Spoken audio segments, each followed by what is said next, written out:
चाहे रविवार को आराम करना हो या दिन भर की कड़ी मेहनत के बाद आराम करना हो, आराम करने का हमारा पसंदीदा तरीका क्या है? पहला कि शांत होकर कोई गाना या प्लेलिस्ट को सुनना या फिर हमारे पसंदीदा शो को देखना। मीडिया उद्योग में समाचार पत्रों से लेकर रेडियो, टीवी और ओटीटी प्लेटफॉर्म के साथ सभी के लिए कुछ न कुछ है। प्रतिष्ठित पात्र हमारे दैनिक जीवन का हिस्सा बन गए हैं, फिर चाहे वो रामायण के साथ हमारे अस्तित्व में गोता लगाना हो या टॉम एंड जेरी कार्टून की सदाबहार बचपन की यादें। तो क्यों ना हम अपने इन मनोरंजन के स्रोत को आय के एक अतिरिक्त स्रोत में बदल दिए जाएं। दिग्गज निवेशक वॉरेन बफेट कहते हैं कि अगर आप सोते हुए पैसे नहीं कमाते तो आप मरते दम तक काम करते रहेंगे। दोस्तों, शेयर बाजार वैकल्पिक आय स्रोत बनाने के लिए एक सबसे लोकप्रिय तरीका है। अकेले वित्त वर्ष 2021 में व्यक्तिगत निवेशकों की संख्या में 142 लाख की बढ़ोतरी हुई। निवेशक शेयर बाजार के जरिए मीडिया शेयरों में भी निवेश कर सकते हैं। वैश्विक डिजिटलीकरण के साथ यह उद्योग व्यापक रूप से विकसित होगा, जिससे अतिरिक्त आय के साथ निवेशक अपने पसंदीदा शो या फिर चैनलों का दोहरा लाभ ले सकते हैं। भारत में शीर्ष मीडिया शेयरों का विस्तृत अवलोकन प्राप्त करने के लिए पूरी वीडियो देखें। लेकिन उससे पहले प्रणाम दिव्य सज्जनों, स्वागत है सभी का आपके अपने फाइनेंस 44 में। और आपसे दोस्तों विनती है कि वीडियो को अभी लाइक कर दे, क्योंकि आपके लाइक से यूट्यूब के एल्गोरिथम को पता चलता है कि ये जो वीडियो है नॉलेजेबल है और काम का है, जिससे कि फिर इसे दूसरों लोगों तक और पहुंचाता है। और फिलहाल फिर से आते हैं इस वीडियो में और जानते हैं भारत में मीडिया शेयरों में निवेश के क्या लाभ हैं। तो एक प्रसिद्ध कहावत है दोस्तों, पेड़ लगाने का सबसे अच्छा समय 20 साल पहले था और दूसरा सबसे अच्छा समय अभी है। इस उद्योग के दैनिक उपभोक्ताओं के रूप में हम सभी नहीं जानते कि वास्तव में यह उद्योग कितना विशाल है।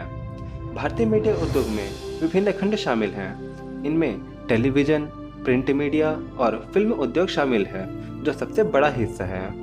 इसके अलावा मीडिया उद्योग में संगीत, विज्ञापन, गेमिंग, रेडियो, एनिमेशन और दृश्य प्रभाव भी शामिल हैं।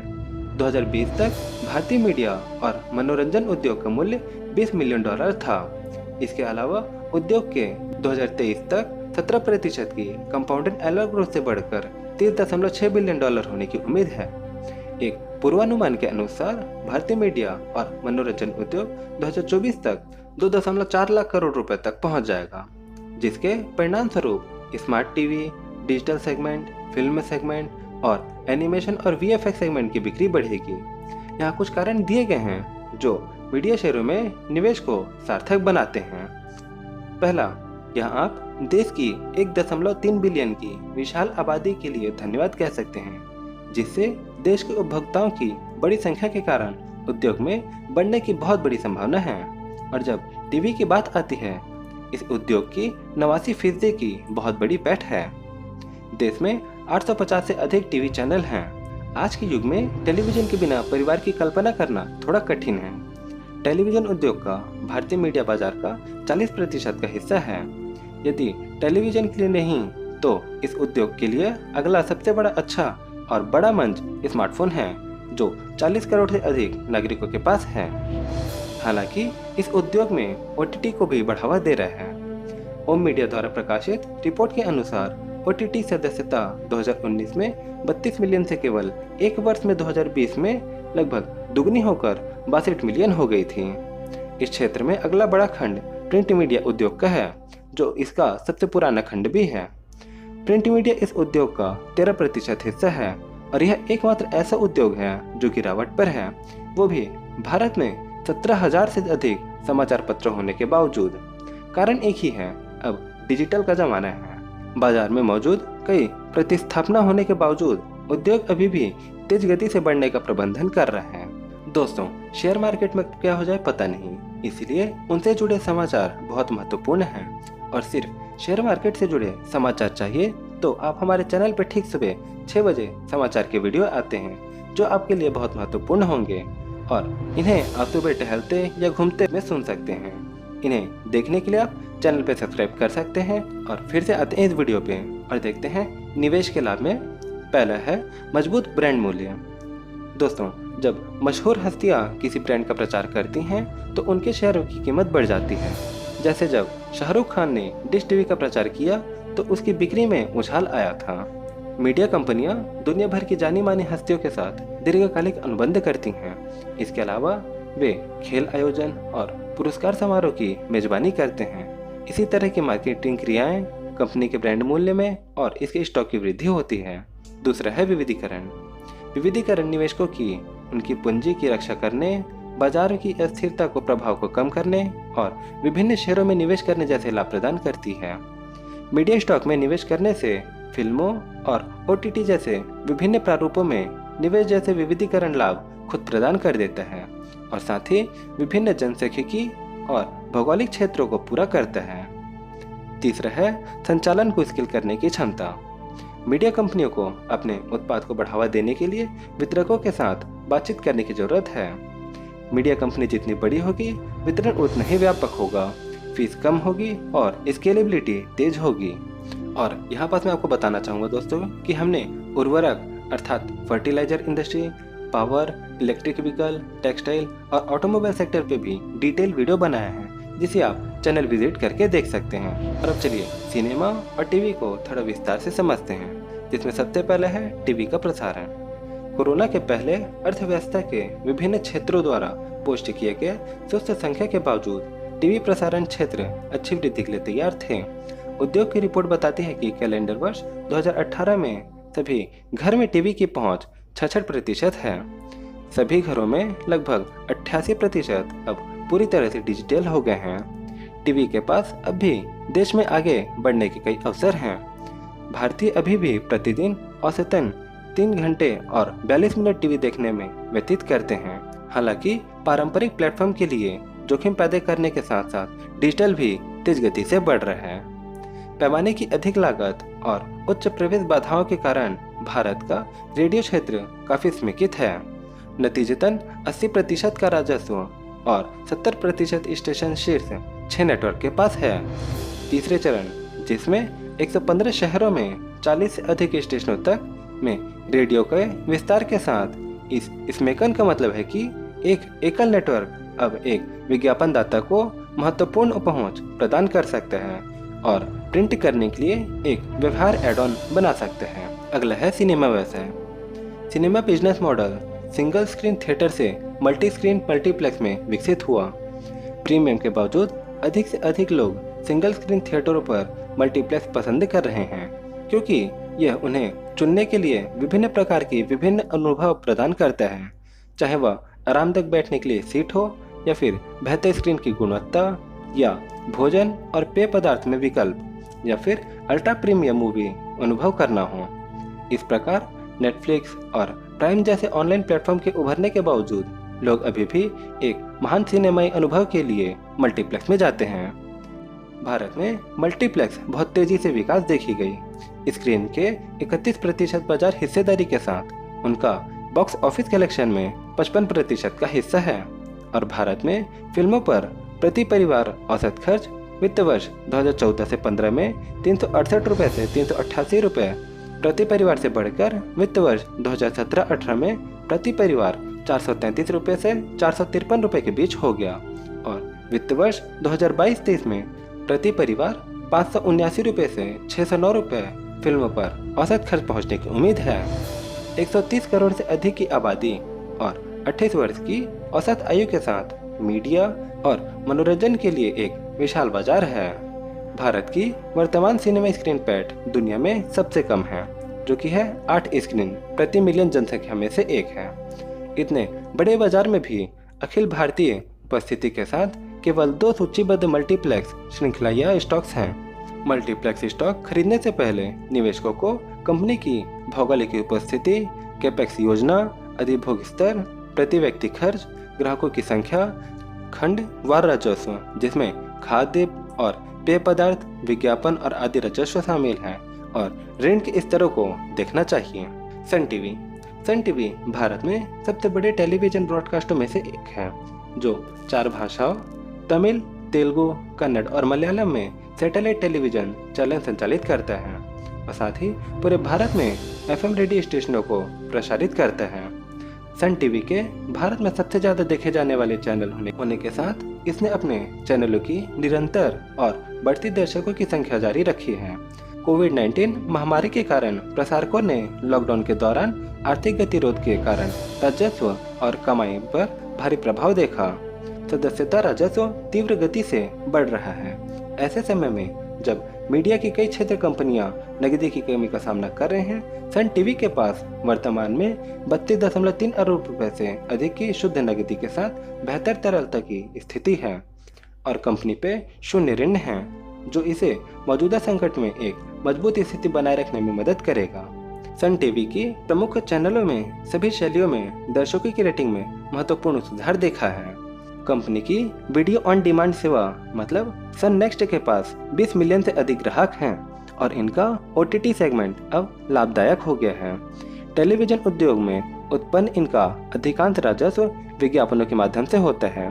इसके बाद सदस्यता अर्थात सब्सक्रिप्शन के द्वारा और DTH डिजिटल केबल सेगमेंट में मजबूत वृद्धि का अनुमान है, जिसके परिणाम स्वरूप आने वाले वर्षों में सब्सक्रिप्शन राजस्व में पर्याप्त वृद्धि होगी। लगातार उच्च TRP सामग्री की लोकप्रियता और इसकी स्थापित उपस्थिति के आधार पर कंपनी के प्रदाताओं पर काफी सौदेबाज या बार्गेनिंग कर सकती है। पिछले कुछ वर्षों में सन टीवी लगातार स्वस्थ लाभांश का भुगतान कर रही है।